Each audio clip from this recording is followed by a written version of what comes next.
Hello, and welcome to Pro Trader Strategies Market Commentary for Thursday, May the 26th. My name's Eric Wilkinson. Some of you may recognize me as the Wolfman from CNBC, Fox Business, or even the Wall Street Journal, where I've commented on everything from economic to geopolitical and market analysis. Please keep in mind that everything that we talk about in these daily market commentaries is not a solicitation to buy or sell any of these securities or strategies. At the end of the day, we're here to teach you some different strategies that you can implement into your own portfolios, but please do that in your own way. The reason why I can't give you a recommendation on a particular stock or strategy is because I don't know your risk parameters. I don't know what's in your portfolios. Therefore, what I'm doing could be counterintuitive to what you are already doing. Having that out of the way, let's get this on. A little bit of economic data today. One of the real big surprises was pending home sales at 5.1%. Now that's the biggest reading we've seen since June or July of last year, or actually of 2014. So that was a massive move to the upside and a surprise to say the least. It was expected to be up 0.6%. So a lot of people getting off of the porch, getting out there and buying houses before the imminent rate hikes start happening. On to natural gas storage. That was a build of 71 billion cubic feet, was expected around 67 billion cubic feet. But on to the markets. /CL basically came up and tested that $50 a barrel area this morning early. And as the market opened up, we've kind of failed that and gone back below this value area high. I ended up deciding to look into a trade in crude oil or energy related markets that I'll talk about here in a little bit, but because it looks like it's going to settle below that value area, I decided to take a shot on shorting it. Onto the Nasdaq /NQ, as you can see here, market just keeps pushing higher despite that we've had a really tight range. It's testing yesterday's high here in the Nasdaq, as you can see, and very close to the highs of the day, up 14 points right now. Same with the E-mini S&Ps, as you can see, just keeps testing this value area high in the E-mini S&Ps. I talked about this yesterday, that we kind of broke this downtrend that we were starting to see with the continuation of lower highs and lower lows. That is kind of out the window, but not to say that we're going to go and make new highs here in the E-mini S&Ps, but I continue to see this probably starting to trend sideways at this area, same as with the Nasdaq for the most part. Now, if you look at this chart, you can tell how boring it is, and that's why I've been getting these daily market commentaries out a little bit later in the day, thinking I was going to be able to see a move happen and be able to do a couple of trades, but the last couple of days, it's just been pretty lackadaisical at best. The market's just trended completely sideways.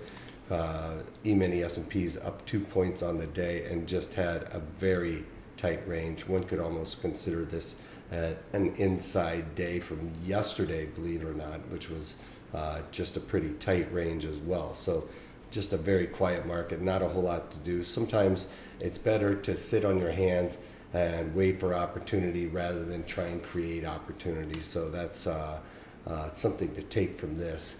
If anything else, you don't always have to trade every single day, because sometimes it's better to sit on the sidelines and wait for discernible direction rather than trying to step in front of a trying to pick up pennies in front of a steamroller is the phrase I'm trying to think of, which we used quite a bit on the floor. So sometimes it's better to just sit on the sidelines. I mentioned upon this earlier with talking about /CL, which is crude oil futures. I ended up going into the energy sector here because crude oil kind of failed on that. I'm looking to get short the energy sectors. I talked about that. If it settled above 50, I was going to look to get long, but it doesn't look like it's going to do that. So I'm thinking it's going to at least give back a little bit and come down. XLE has really low implied volatility, as you can see down here. It's at the lower end of its range. So the only thing to really do there is to kind of go in and do a debit spread, which is what I did here. And I went into the July and bought the 68 puts, sold the 67 puts, and paid 46 cents. So it's basically a risk one to make one on that trade if I'm right, and we get a quick move down or a quick correction here to the downside. I'll be able to, collect that premium or get out for the max profit, if you will. So I decided to do that. Not a whole lot else out there with the markets continuing to trade upwards to sideways. There's not volatility expansion anywhere to be seen. So it's really hard to find something other than in gold or something that may have a earnings announcement coming up. So I'm not going to really step into the waters on those. I already have on some gold. One thing that I did do was covered this silver trade, and I covered it yesterday. Probably could have covered it a little bit better today, but it's just not looking like it wants to rally up to repair this gap that we've seen on the upside and then to the downside after it broke through this support level here. It just gapped down again. So I decided to just cover that, and I was long 100 shares of SLV and ended up covering that for $15.50, which was a scratch on that trade. So that's about all I've done today. And going forward, Friday we've got the webinar on doing diagonal spreads. It's going to be on the diagonal call spreads.